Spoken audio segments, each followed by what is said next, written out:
پوریو چقدر دوست داری؟ همونقدر که مادرمو دوست دارم،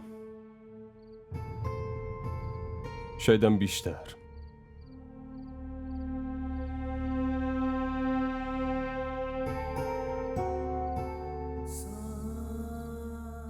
پس چرا میخوای ولش کنی؟ ولش کردم، دارم راحتش میکنم.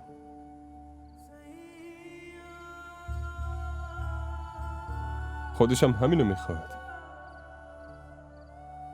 اینو نمیخواد، مجبوره. هرچی که هست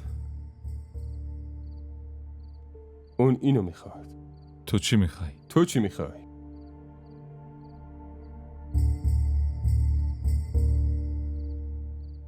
من میخوام برای خودت بشه.